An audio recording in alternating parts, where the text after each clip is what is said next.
I have a lot of dreams.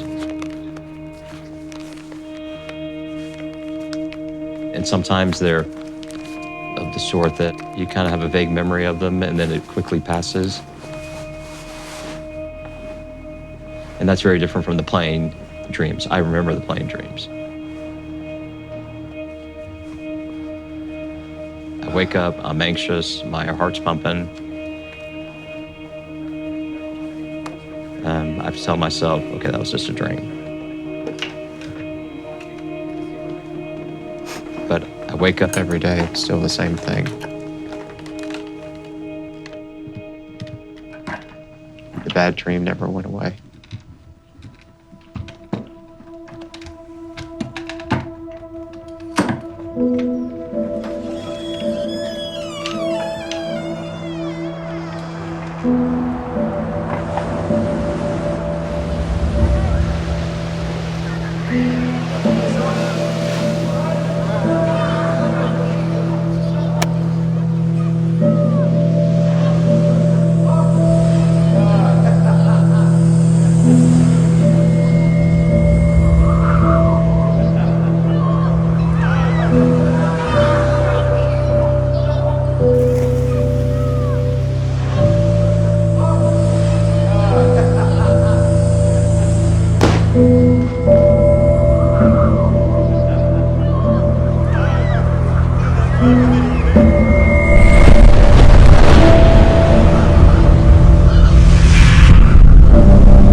Get it, Emma, get it.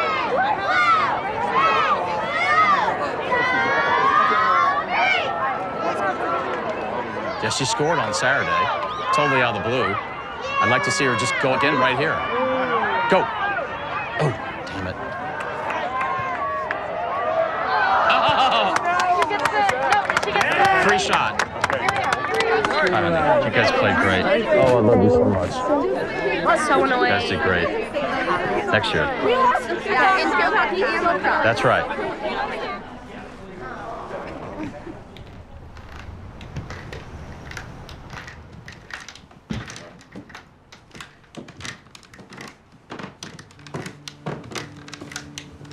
Let's get this done.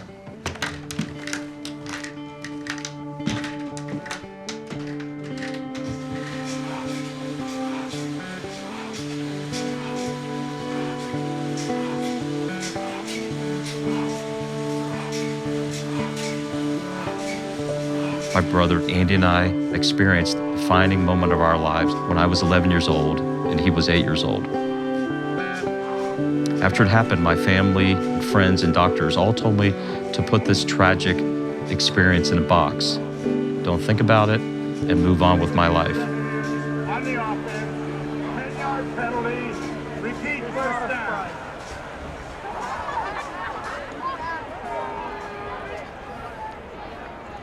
So I actually have old cardboard boxes that are filled with old newspaper articles and pictures and letters and random bits of information from my prior life.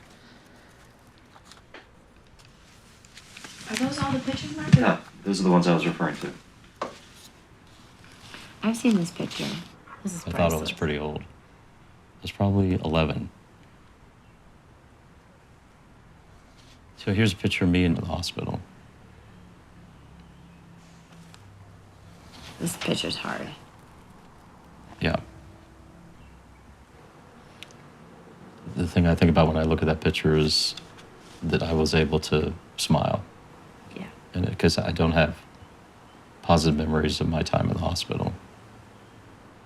And then these are Okay, these always are new. quite Where'd surreal. you get these? Just kind of found With them. Andy? No. Have you ever shared that with the kids? This article? No. Articles like this. No, they've never seen any of this. There were one or two things that I left over on the table. I think it caught the eye of one of the twins, and she said, "What are you doing with the articles?" I said, I'm going to go visit Andy. So I wanted to show them to him. But true to form, I took them very quickly and put them in my bag. Don't worry about it. Yeah.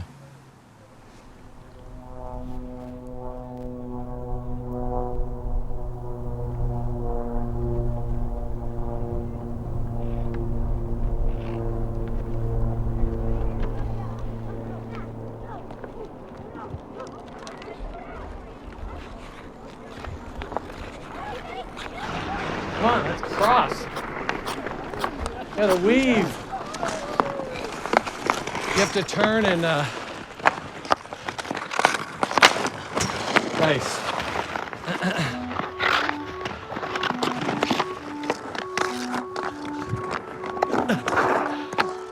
Yeah. Nice shot, Dad.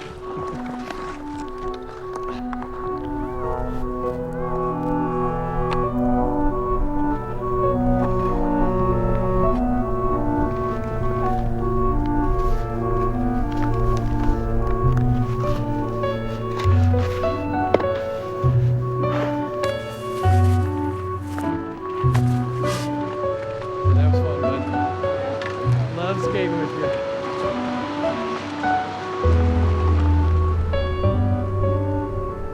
All right, so you're not going to school at all then? Yep. Okay. And that note I wrote for you or whatever, your prearranged is all set? Yep. Okay, good.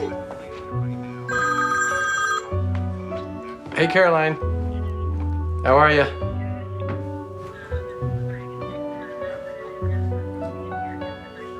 Okay, I don't have it, so text Mom and she'll send it. Yeah, I want to look at some of those emails I got about the article.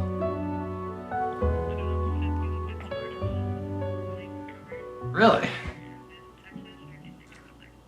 The first response really was here in Aspen, and immediately people started approaching me. Wow, this is a great article. Thank you for writing it. I don't know if there's ever a good or right time to tell a story like this. It was hard, some have even said miraculous, as a boy to survive it. But I think it might be harder for a man 38 years later to recall enough of the details of it to make sense to him or anyone else.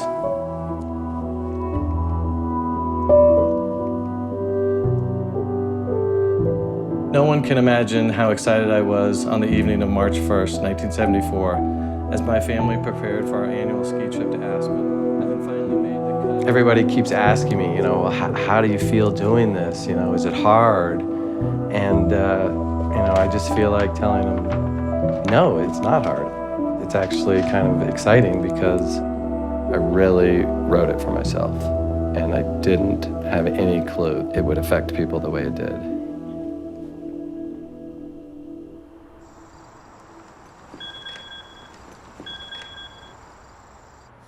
I'm actually going to be taking off this weekend to go visit my brother. All right, take care.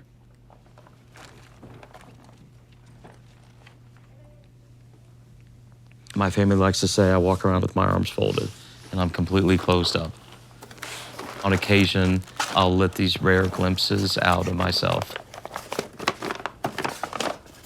Keep those memories for yourself, Mark, because if you try to talk about what they buy, they wouldn't understand. It's like a volcano that's been building up and wants to come out at me, and on the other hand, I'm scared to death. Andy's and I's experience were very different in that regard. His article forced the issue.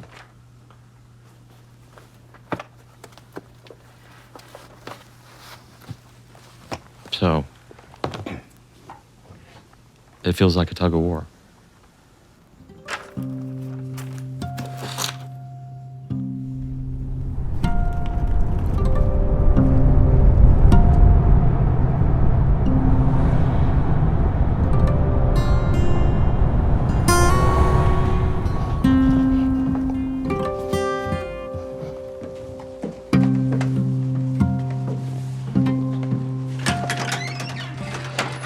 Hey, bud. Hey. How you doing, man? How was the drive? Nice to see you. Good to see you. Come on in. see you. I just can't believe 40 years has gone by. Yeah. So the interesting thing is today is like the weather we had the day we got rescued. A beautiful blue sky day. But the day we crashed, the anniversary today, was a hellacious weather day. Last year, a friend had his son's bar mitzvah in Houston, and so I flew to Houston on March 2nd, and then I flew back on March 4th. So it was interesting. Did you tell the person sitting next to you? No. I really don't like flying today. Maybe when you get on the plane, don't you make a sign of the cross? No, I tapped the side of the And then he makes the fuselage sign of the cross. 2 times right when I come in. But he also monitors the weather very closely from his window seat. Yeah.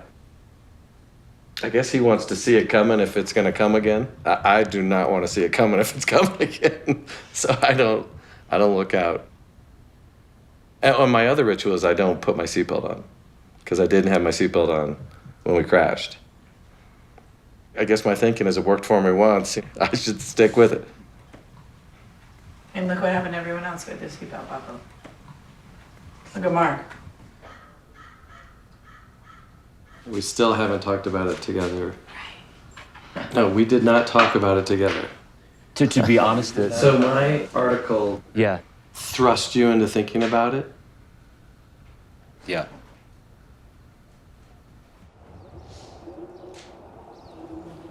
I want to show you some of the stuff I've been carrying around for a long, long time.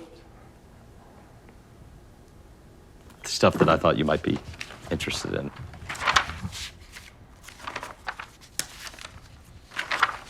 Is this all of them in here? Yeah.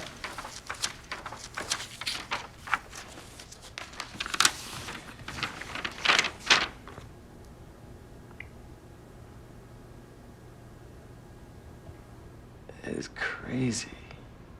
It's like a sandwich sardine can. All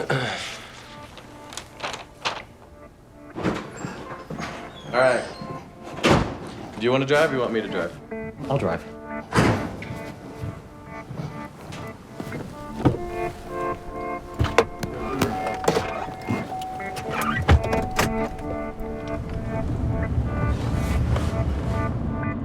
My family was taken away in a split second.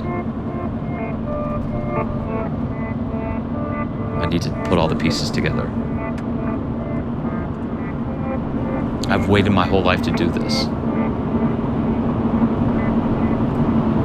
Well, I think it's fair to say, too, you and I would have conversations and you would comment about my... Why are you talking about the past so much? Yeah. Why do you carry all that stuff around or, mention that until the last couple of years. The older you get, the more you want to know.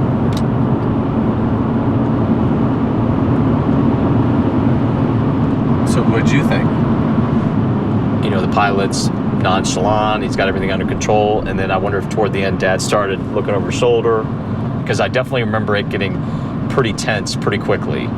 Billy said something like, wow, this is just like Alive, and which had just been someone cracked a joke. Yeah. That's what I remember.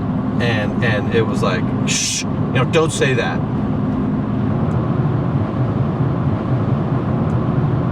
I distinctly remember looking out the left side of the plane window and seeing the trees get very close.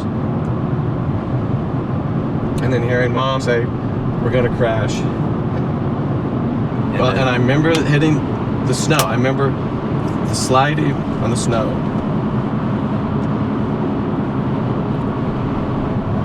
And then, blacking out.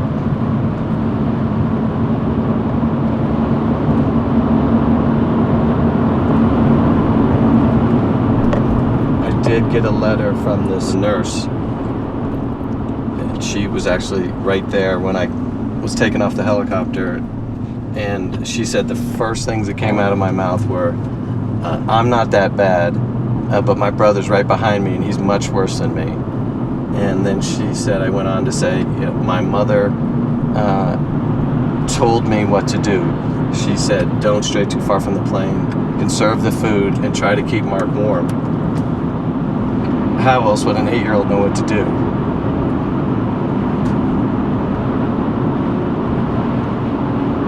When I regained consciousness, the first thing I remember was just looking across the fuselage at you. Just seeing you, pinned and bloody. And we were both just scared shitless.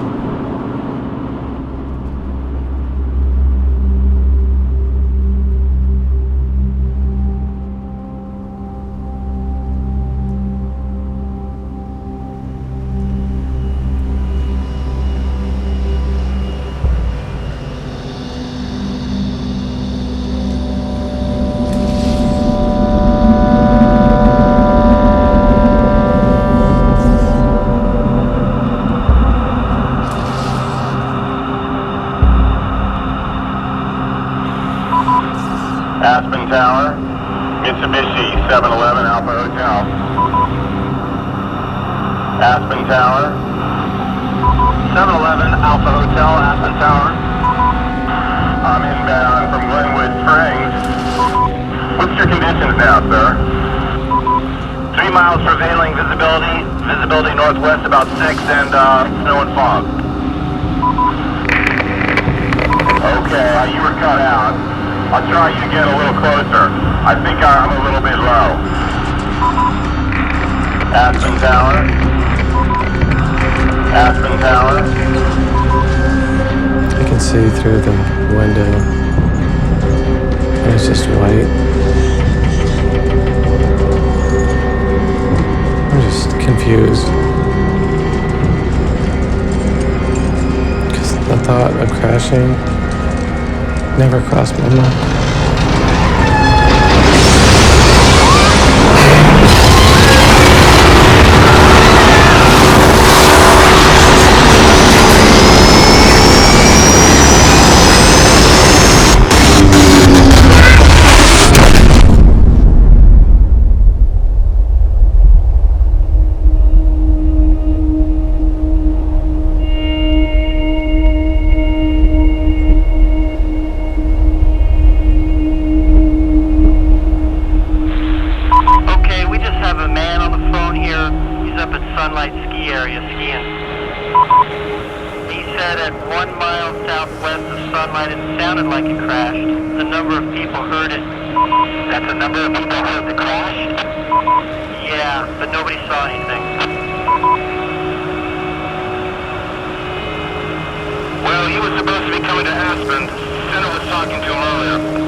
I got a call from Houston, and he said, had Nene and Bill gotten there yet?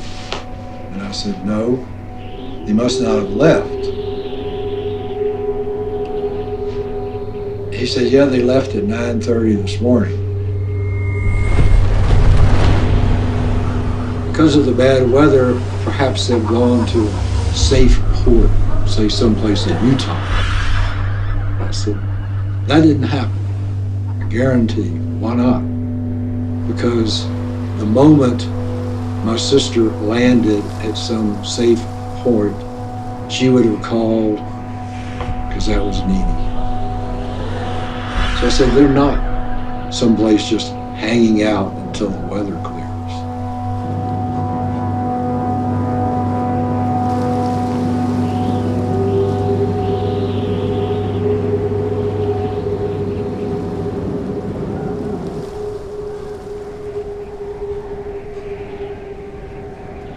You're 8 years old.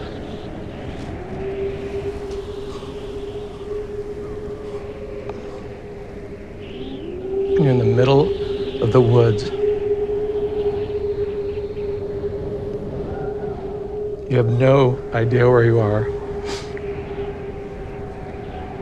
You cannot see anything. And all you hear is this sound that you think is an animal.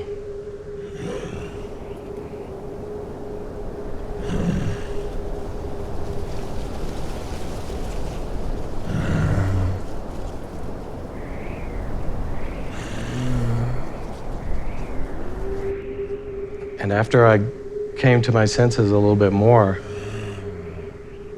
I realized that it wasn't an animal, that in fact it must have been my mother, groaning, sort of a death groan. It's the only way I can describe it.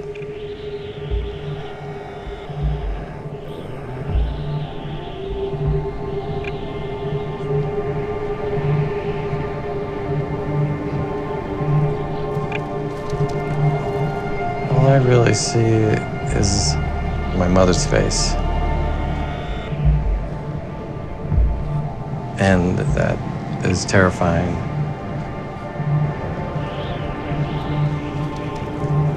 It's almost like passing between life and death.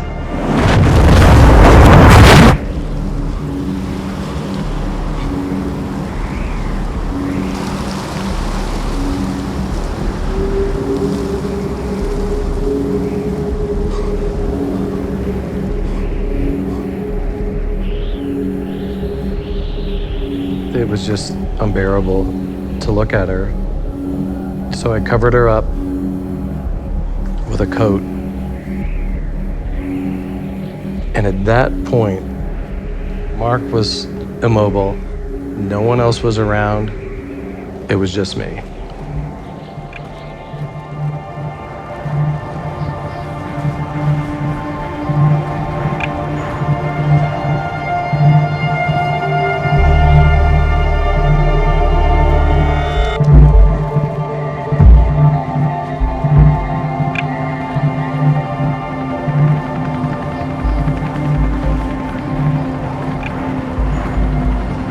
I can hear search planes,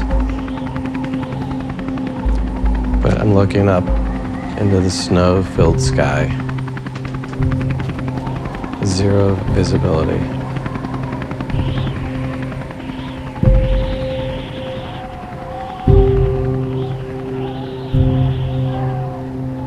Mark's really scared. He's in pain. I give him peanuts, and we drank some in little bottles of alcohol. And then I started to feel strange. I imagined I was in the driveway, and I wanted to step out.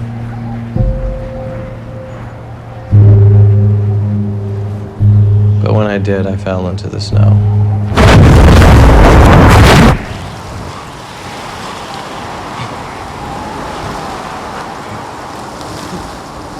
It's getting dark. So I get right next to Mark so we can share each other's body heat. It's my responsibility, making sure he's okay.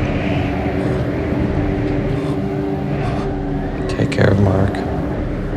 Save the food. Don't leave the airplane. Take care of Mark. Save the food. Don't leave the airplane. Take care of Mark. Save the food.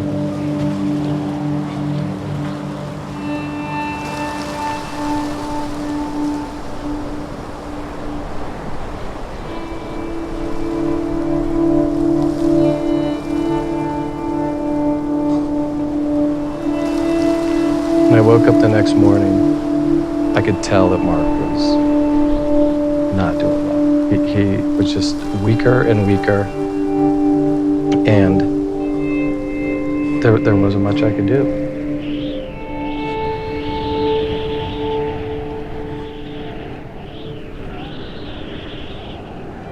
Mark doesn't think we're gonna make it.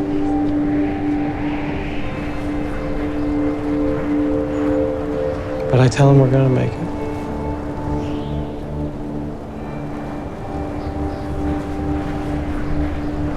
I start crying.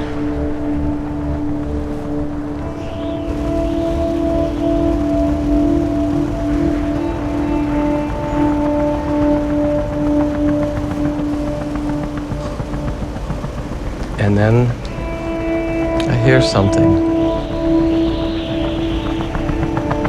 And it gets louder and louder.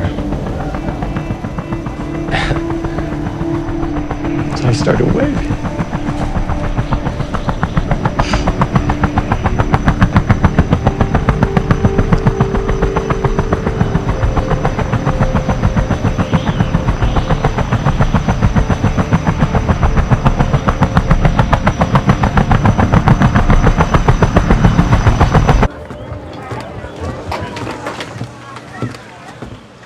Dave, How you been? good. How are you doing? Doing well. How you Good to doing? see you. Good seeing you folks. How you doing? Dave, how are you, Mark? I'm Nice to doing see you well. again. Pleasure. How are It's you? been, we think, about 9 years since we last saw you. I get a Christmas card from you every year. Yeah? That's not all bad.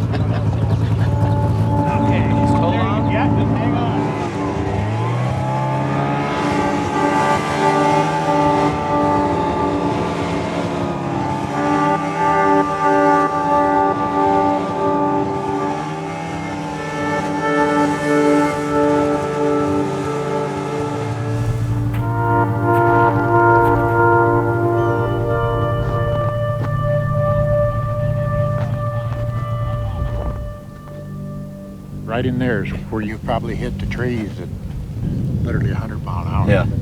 The pilot was alive after the crash because you had put Band-Aids over this eye that was bad.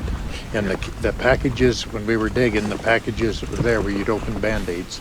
And the pilot passed with this hand over this eye. You know, so you had a tough night that first night. I can't believe what your night must have been like. Because your father and your sister and brother were killed on impact. Was I in close proximity to my mother? In terms of our chairs? I remember her seat being on top of me. Laying on our feet. I remember her being very close to me. I do not recall that, but your mom's skis had you pinned. You were in a sitting position with legs just pure white, looked just like snow. They were froze that hard. We got your seat loose and loaded you in the helicopter, still in Really? tied to the seat. Did you transport me to the helicopter? I would imagine carrying us, Yeah. a bunch of guys carrying. Okay. But we found your brother 70, 80, 100 feet below the crash site. Picked up a piece of the seat, and he was still in the seat. What are your recollections about recovering my older sister? Oh, that was terrible. I mean, I can remember the blonde hair. You know, she looked like a porcelain doll, beautiful. Yeah, it's odd too because, you know, it's basically the age my girls are.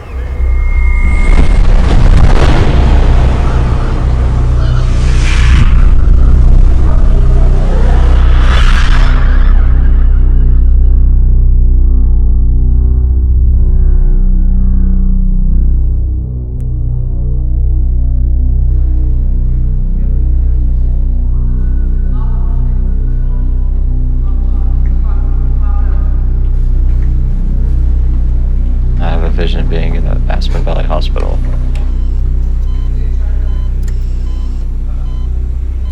People whispering, getting in my face, and then disappearing. Then my aunt and uncle come up. And they tell me they love me.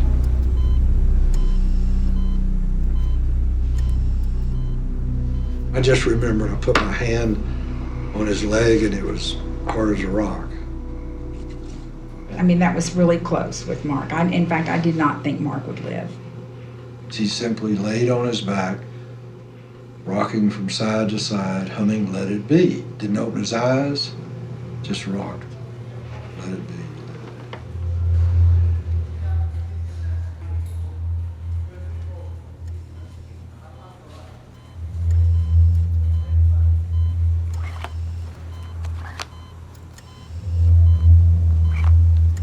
I was asking them questions about my parents and my brother and sister.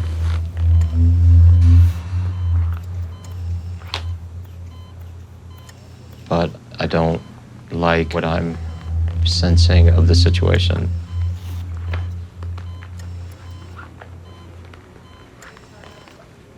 My heart is breaking, and I'm struggling between the will to live and succumbing to death. Do you remember, Johnny, Cipriano told Mark before he removed the second leg that he would talk to Mark, and he couldn't because, I mean, he had to remove it or Mark would die, and they did it very quickly, and Mark was just screaming, "You told me you would tell me, and now you've done it." It was really horrible.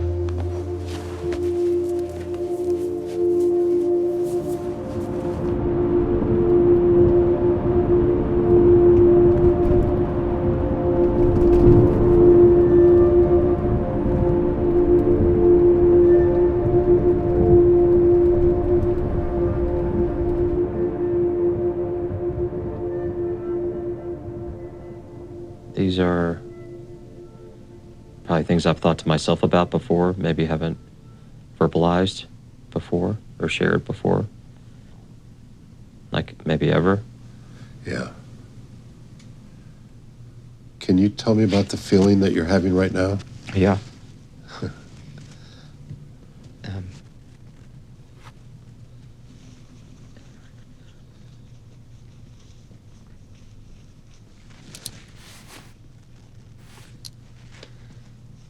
Yeah, I would say when I go to church, I don't necessarily, pray to God the whole time I'm there. I find that I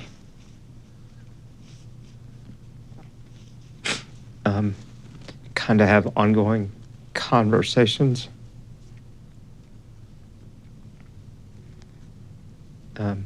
with my family members. Yeah. It's okay to feel it, Mark. It's okay.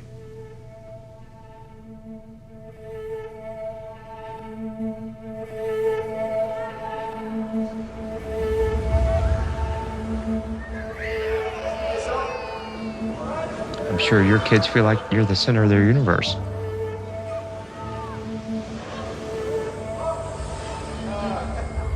That's the way I viewed my parents.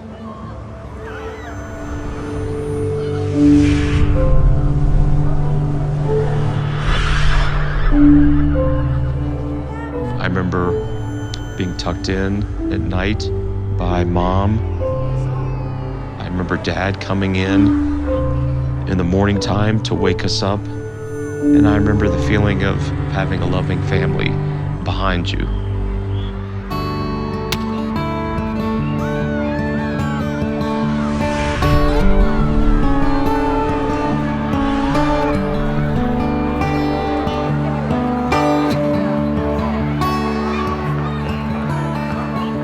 I don't know how he did it, but my dad was always the assistant coach of the teams that I played on. When I played football, he took my plain white helmet and created a helmet that looks like the Dallas Cowboys.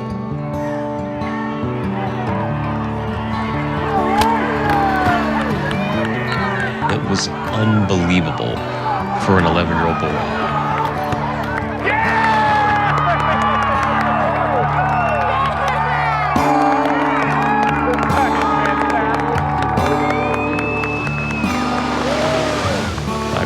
Being on a boat with him.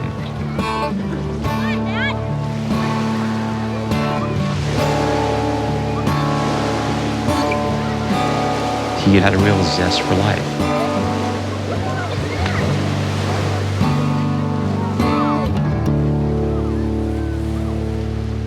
Probably one of the luckiest days of my life was when I got to meet Bill in terms of him becoming my brother-in-law. Bill used to come up to Washington and we used to hang out together. During that time, we were in the middle of Watergate.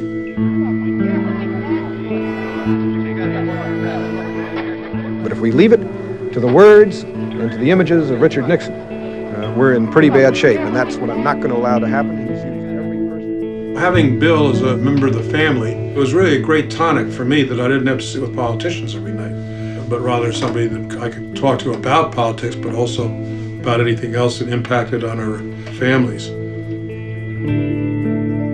I have friends still, like are in their 80s like me, and they're like, Bill Godfrey, you're Bill Godfrey's sister? You know, we always called him the Greek god, you know? And in spite of those spectacular looks and everything, but part of the looks was the whole charm about him. He was good with everyone.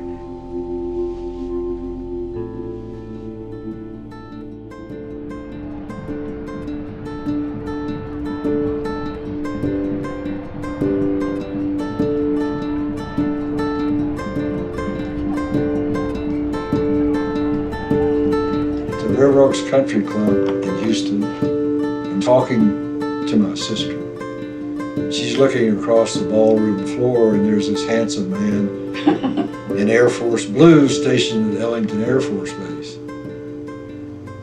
And I'm looking at him too, and I said, I know that guy. You do? Yeah, I do. Yeah, but she said, oh, introduce me.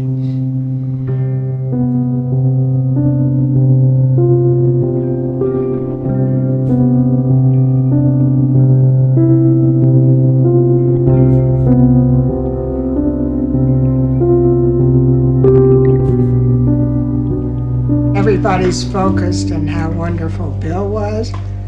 And I keep saying to the kids, you know, well, your mother was a really special person too. Nene would write these letters. Nene would describe every little baby's fingernail, every little detail about these babies. Mark was third child, a little mellow.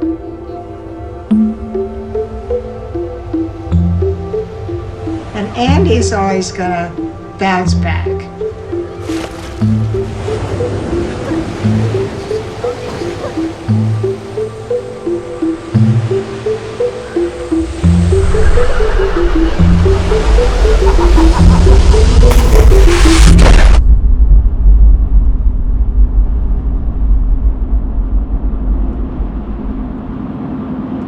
I don't even know if I've ever shared this with you. I remember getting on the plane and the actual thought going through my head, gosh, this is a small plane. Worst case scenario, this plane could crash. And I remember telling myself, oh, that's not going to happen. That would never happen. I'm here with my family. The pilot was an experienced pilot, so I can put that out of my mind. But I seem to remember it was just going to be quick and easy, and we're going to be there in 4 hours. One thing I've learned the last couple months is that Mom did have reservations. She just was not comfortable flying on this plane. So Dad was reassuring her and pushing this agenda. No, we're going to try this. And I'm sure we can identify with how Dad must have felt. You know, being the father responsible for the trip.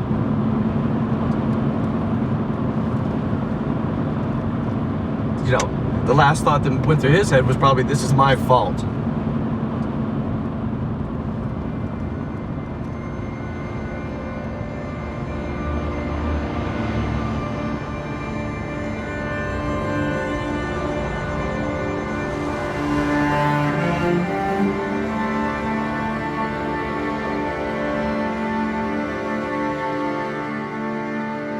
In my sister and brother-in-law's will, it stated that my parents would be their financial and legal guardians. And I remember saying, my parents have done this once already, so I think that we should take those children and raise them. And bless her heart, she agreed with me. It just never occurred to us not to. I mean, that was our family, you know.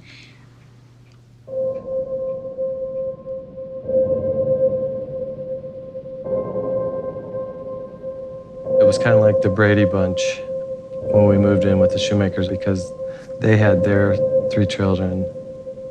So it was probably the best environment that we could have been placed into, even though it meant moving away from Houston.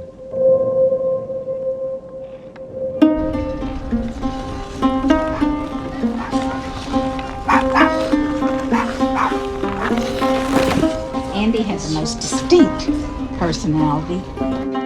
Sports meant a lot to him, and he wanted to win.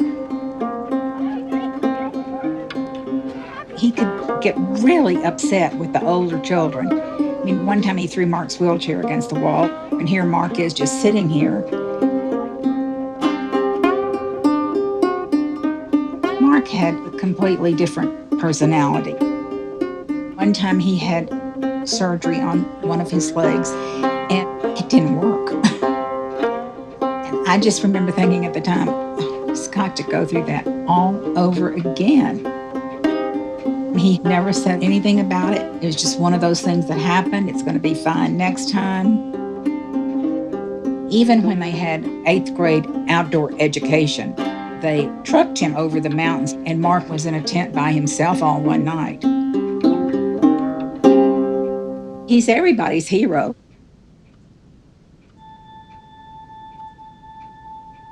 Of course, Paula was a baby at the time.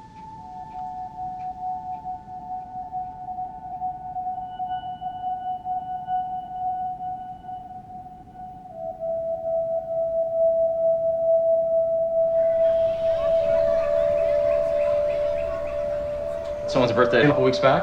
Yeah. But someone's birthday today? Yeah. All right, have one today present. That's yours. It's That's yours. real big because it's your birthday, and then one that should have been up here a month ago. Yay! What do you guys say to Uncle Mark? Thank you. Yeah.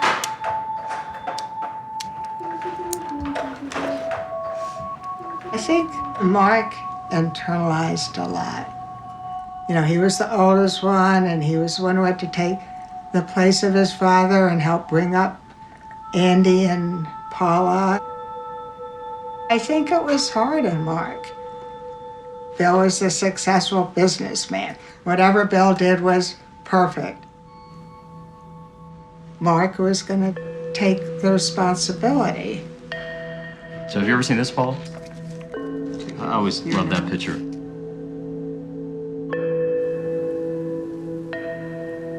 I know that these are my parents and I know that this is my life, but I have no memory of that life. So I am detached from the plane crash.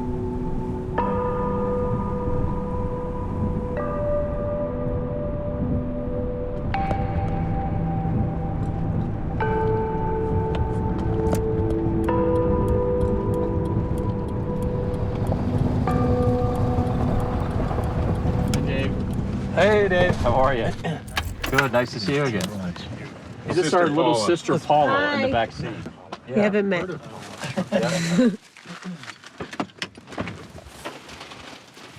Paul, can you grab my vest? All right, I'm ready. Okay. Whose idea was this anyway? All right, here we go.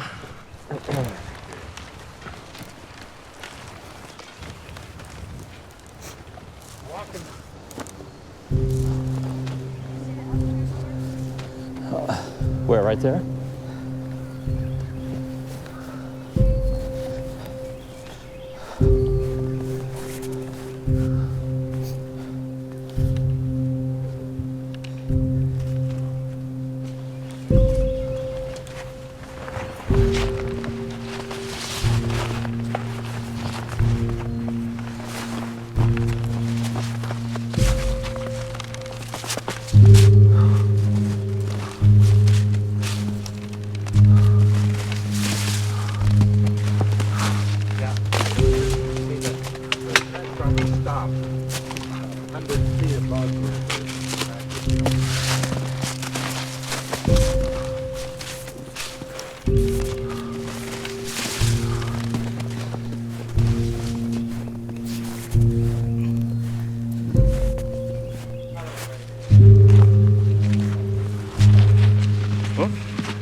piece of that's where you can see the plane's colors, orange and white.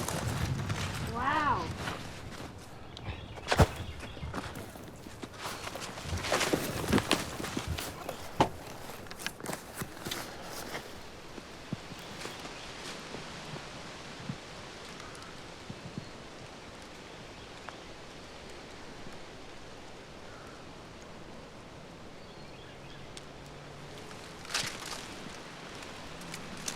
It's like a bomb went off here.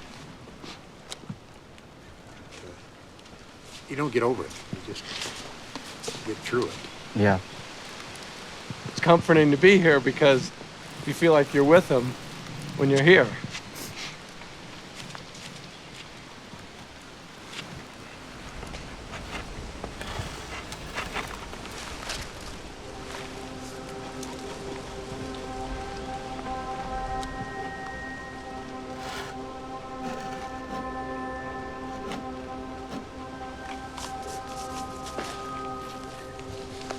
Our Father who art in heaven, hallowed be thy name.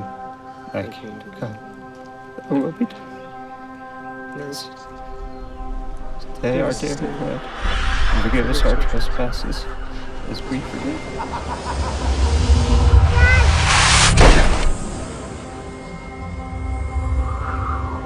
I don't know where I am.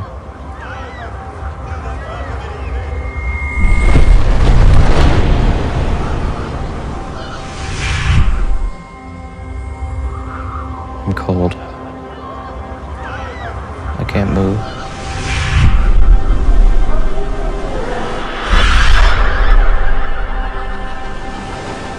Andy's next to me.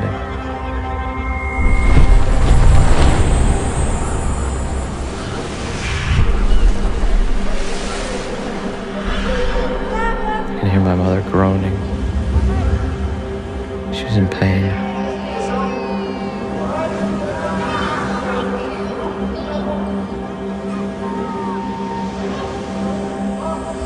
I say, Mom, what happened? Where are we?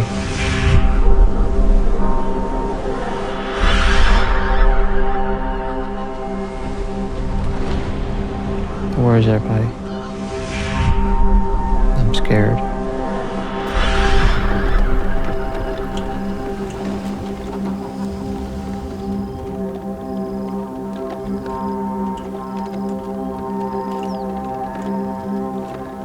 So I'm 12 years old.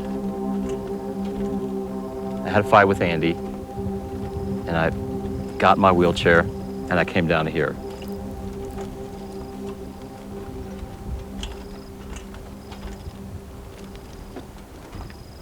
I was mad.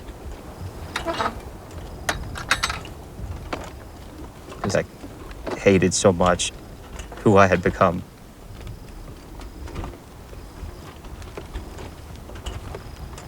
I couldn't play sports anymore. And that sucked. But I can't talk to anybody about it. Andy's gone off. He's learned how to play hockey, learned how to ski. Everybody else is doing their sports, and I just get wheeled around.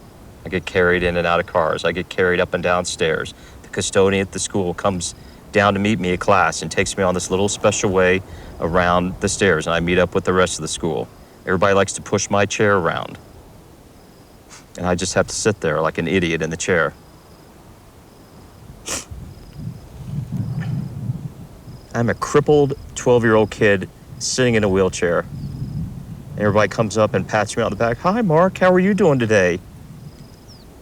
It's great to see you, Mark. See you later, Mark. We're gonna go play sports. We're gonna go to hockey practice. We're gonna go ski race today. I remember thinking to myself, if I ski raced, I would beat your ass.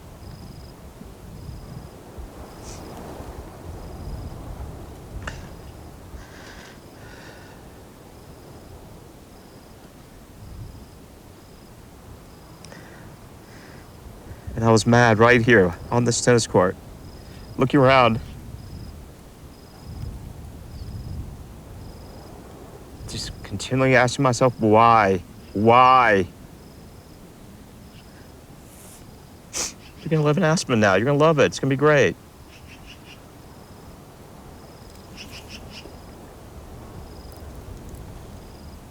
It's not gonna be great.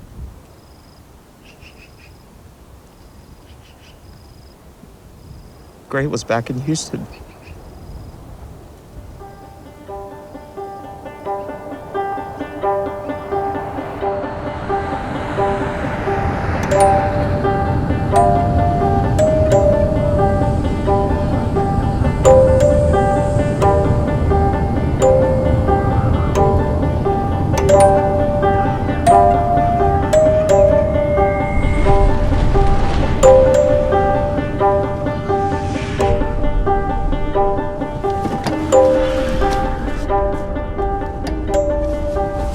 Turn right onto Second Drive, then turn right onto Kirkpatrick Road.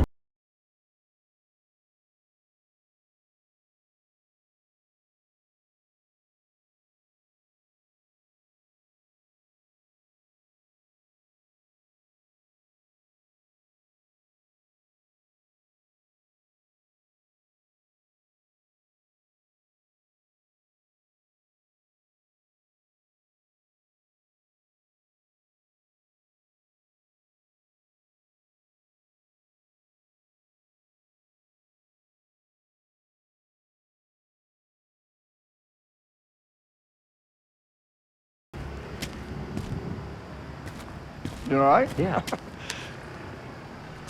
It's been, god dang. So, you haven't been back here since 70. I mean, Nope. I hadn't either. Driven by, but never walked in here. 73, 72, 71. I think we should just try and hop it. It'd be nice if we could get up in those stands. Yeah, that's what I was thinking. Sure you're gonna be able to get over? Yeah, I think so. Breaking into Fun Football Stadium. There we go. Okay. When I tell friends of mine, we played in the stadium, we had cheerleaders, Yep. we had locker rooms, and they were looking at me like, Are you nuts? You're making all this up, Mark. I know Texas is big on the football, but you are making this up. Yeah. You know, I remember one practice, your dad was pretty intense. They were yelling at us and just, God, we were little kids. We didn't know what was going on. And I said, no, they do know we've won 20 games in a row. Why are they yelling at us? I think we were 42-2 is the number, but Holy smokes. yeah. Big deal.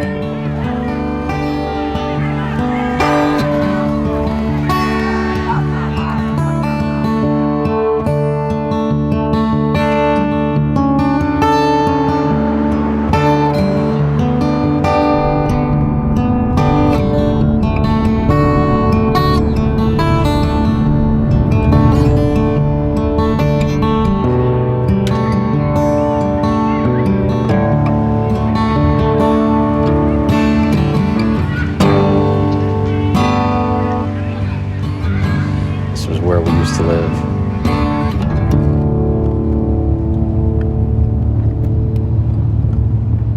And this is it right here. Where? Right here? Yep. It was brick. Oh, there's somebody. If y'all want to go inside and take a look too, my wife's not here, so. All right. You might freak out.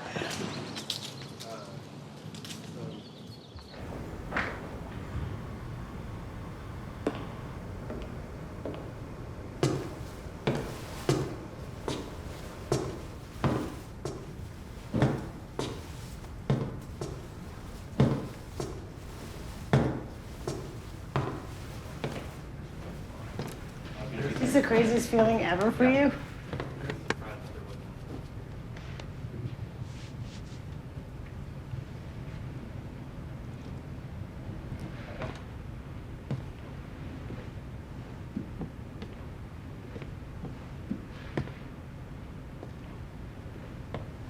Whose room is that? Do you remember this window? Oh. Yeah. Yeah, this was our room. 2 twin beds. I mean, it's kind of bigger than I thought it was going to be.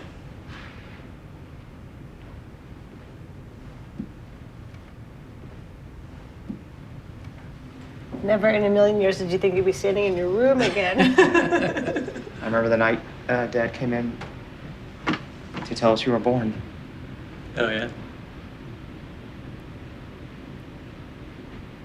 I remember, again, it was cold, it snowed the next morning. He came in and said, you have a sister.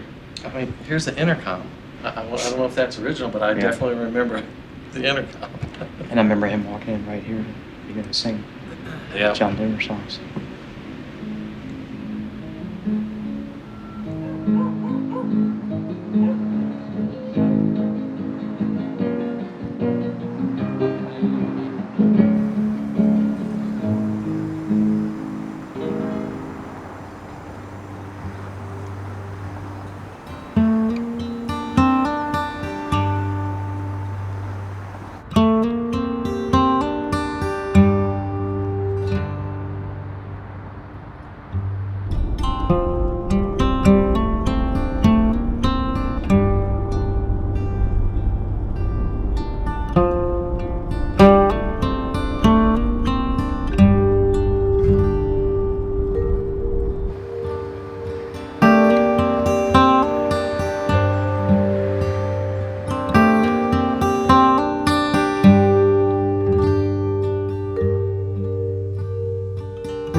Conflicting currents that I feel being in Houston.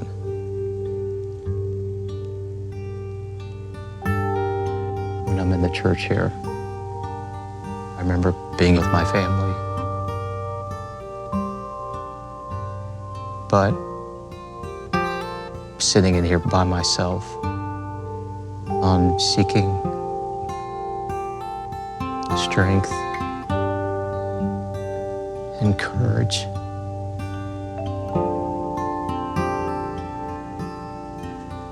To be able to make my parents proud of me.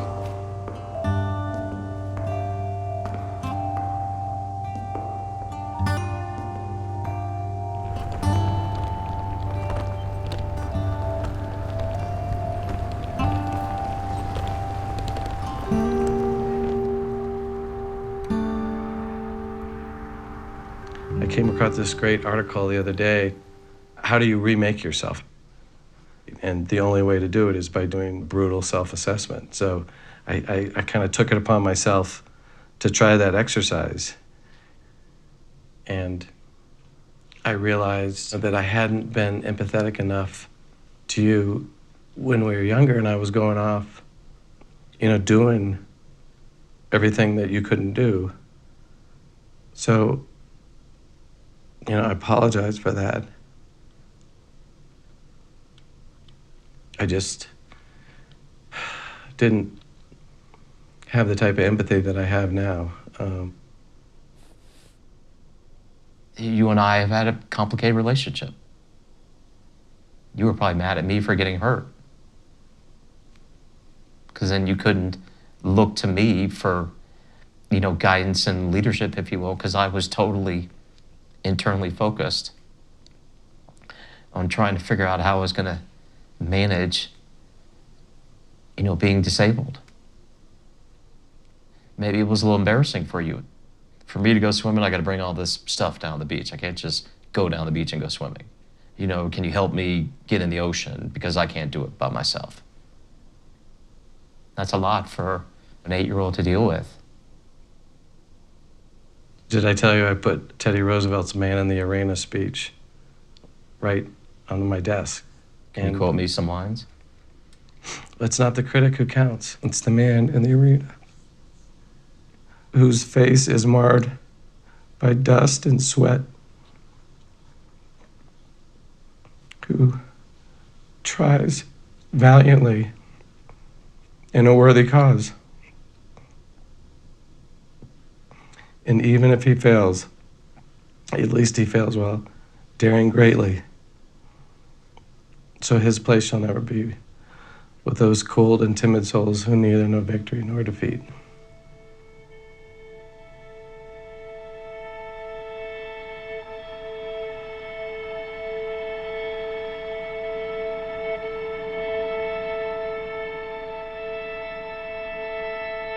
At some point, a seed got planted in my head that said, you can live your life as a testament to the foundation that your parents built for you to stand on. And slowly, things started getting better. I had an aunt that was blind. She helped me a lot to recognize that everybody gets dealt a deck of cards and you have to make do. Then I went away to high school a couple years later.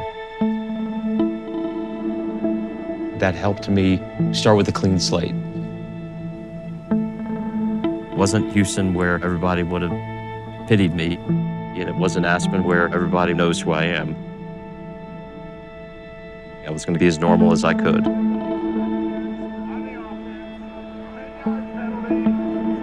I was manager of the football team, I was a manager of the hockey team, but I watched all my friends compete in all these sports, and so found my way to the disabled ski team, and this was a way for me to demonstrate to people that I had a little bit of athletic ability as well.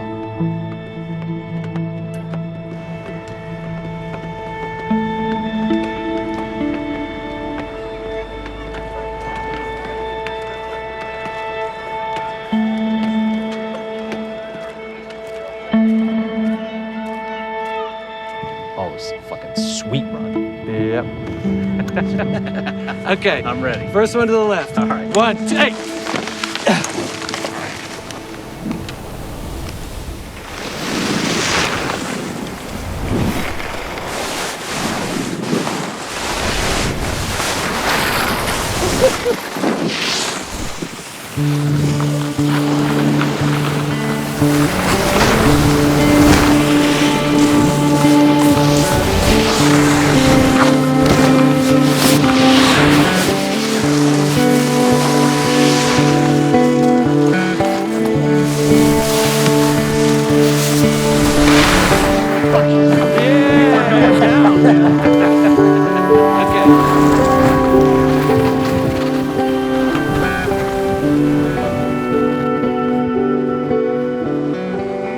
Funniest thing that ever happened is he wiped out at the base of this tree right under the lift, and his frickin' leg comes off with the frickin' ski and the boot still on it, and just started going. And people like, oh my God!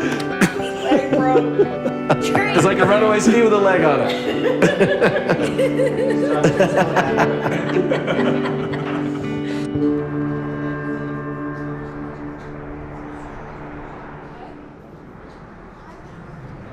Okay, what am I going to? You want to listen to a little sports? Sports radio? No. Come on, man. It's all about the Broncos.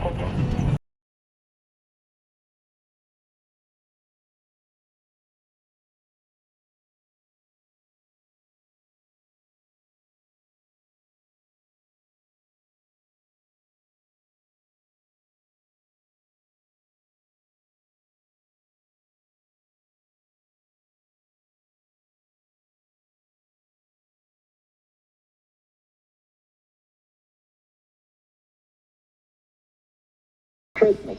I'm very excited about this television special because this time I get to show you a little bit of how beautiful the Rocky Mountains are, and I can share with you the real joy that I feel at just being able to be home with my friends at this special time of the year. You gonna sing it with me? Yeah. Okay. You want to put it over here closer? Can you call it? You know the song too? Okay. Featuring Mark and Andy Godfrey on this song. Hi, hello. That's Mark. Our next song is going to be Sunshine.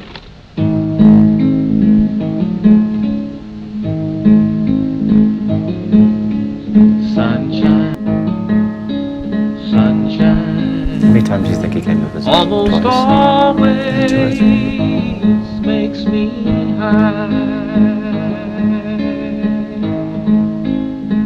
Mark, I love you and I'm really glad to be your friend. I wish you peace and let it be. John Denver. Now all three sing it real loud so they can hear. Sunshine, almost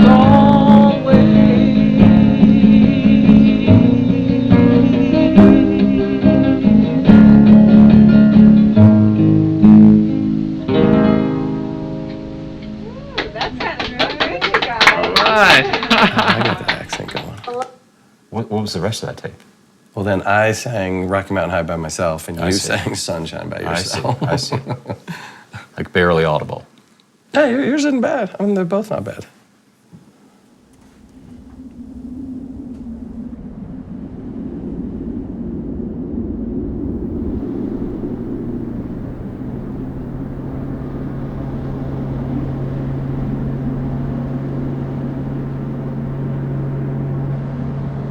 Boy was standing right here and he saw us crash.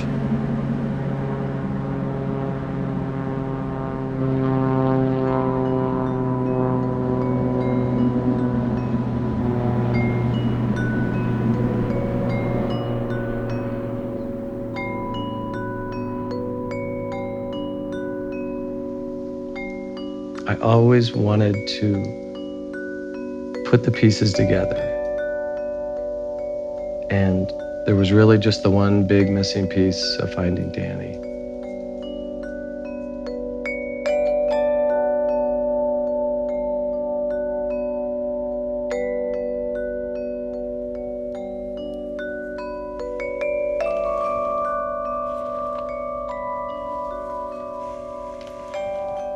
All right, here's Danny's account. I had gone up the ski lift with skis on ready to go. I heard an airplane. The airplane continued on toward a mountain, spiraled twice and hit the ground and stopped. I then saw a big cloud of gray smoke rise. I skied down the slope and told my dad, Dan Schaefer.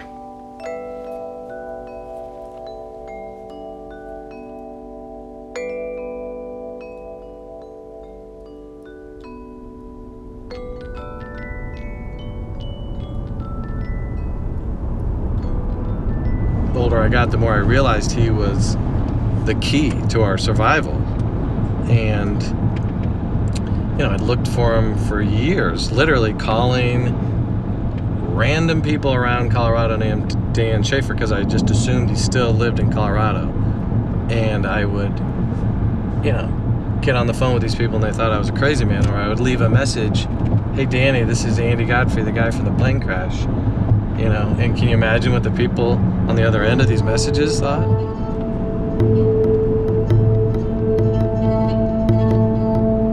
I'm pulling up Andy 69th Way, Yep. Scottsdale. Yep.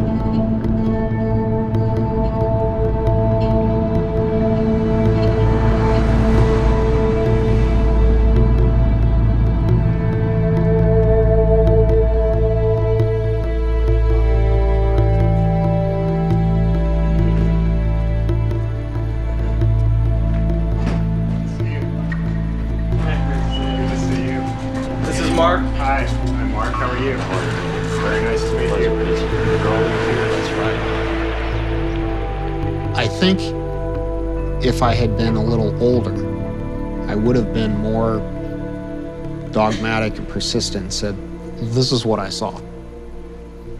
At 9 years old, the gravity of the situation was, you know, somewhat lost on me. But then the next day, when it was clear the airplane was missing, then my dad knew, I knew, so okay, I saw something. I'm surprised I'm the only one that saw it. Just in the last couple of years, the more I've thought about the sequence of the chairlift and skiing to that spot, the timing was just within seconds. And so that to me means, it's just luck. You might not feel like you did anything heroic, but you did. If we hadn't been rescued that day, he probably would have passed away that day, and then I would have just been there by myself and wouldn't have made it. So maybe the rescuers would have gone back over that and found it Tuesday or Wednesday or something, and you would have made it somehow, or I don't know. So I want to show you a picture of my children. Let me see what, that's my daughter Charlotte. That's your twin sister Emma, they're both 14. Ah.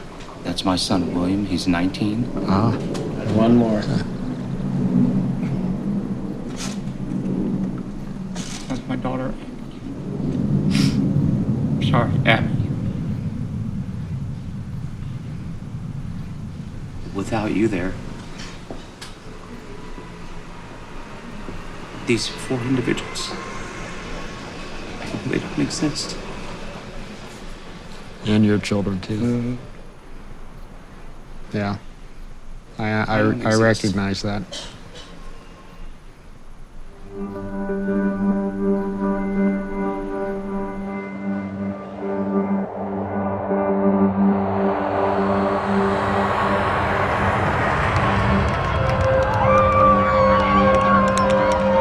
And now, fans, here is the starting lineup for your Elon University meeting.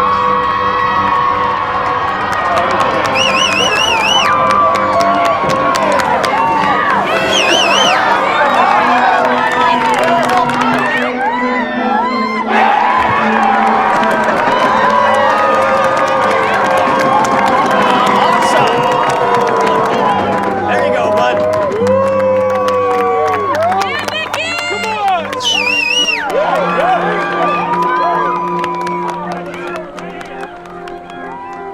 I don't think you realize how much what you do inspires me.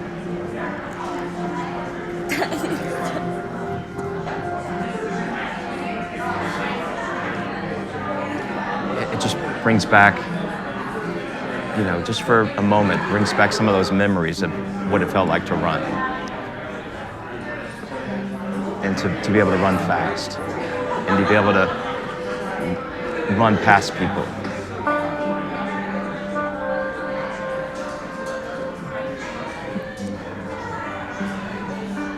And I think the other thing that always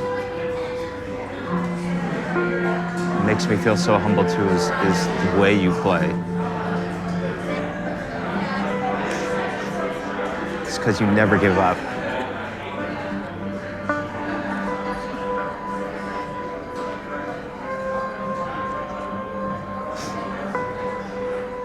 You just go, go, go.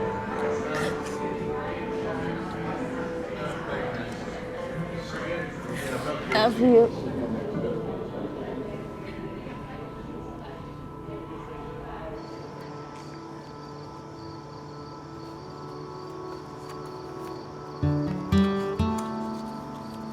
Charlotte, I want to show you a couple things. All right. There's when Uncle Lowell took me to go see the president. And I was in the office for 3 minutes. 3 minutes. And it says, President Ford meets with Senator Weicker and Mark Godfrey for 3 minutes. It's really short. Is that amazing? While I have no idea what's ahead of me, I'm being truer to myself. Where did you find these? They've all been hidden over there. I have felt despair. I have felt I'm facing an insurmountable challenge, or that I can't ever seem to win. I've felt all that. And yet here I am.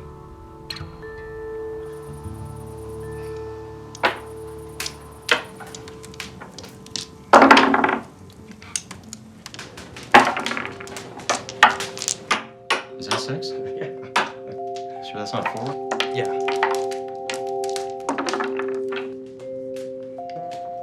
See if I can slow you down a little bit. Just keep on going until I take the lead. I was talking to a friend, and he started asking me about how we made it through the time there, and I started describing to him some of the actions you had taken. And then at the end, he said, "So your brother saved your life?" And I looked at him, I said, "Yeah, my little brother saved my life."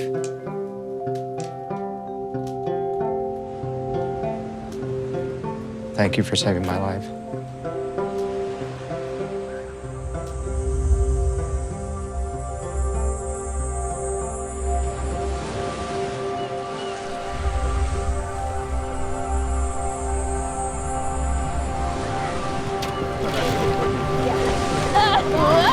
You guys are gonna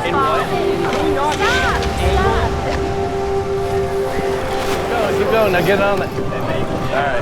Hey, Emma, come back here. Good?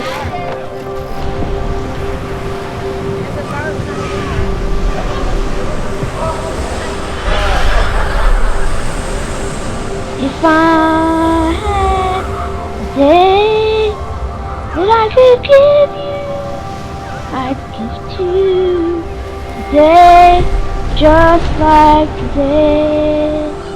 If I had a song that I could sing for you, I'd sing a song to make you feel this way. Sunshine on the water looks so lovely. Sunshine almost always makes me high.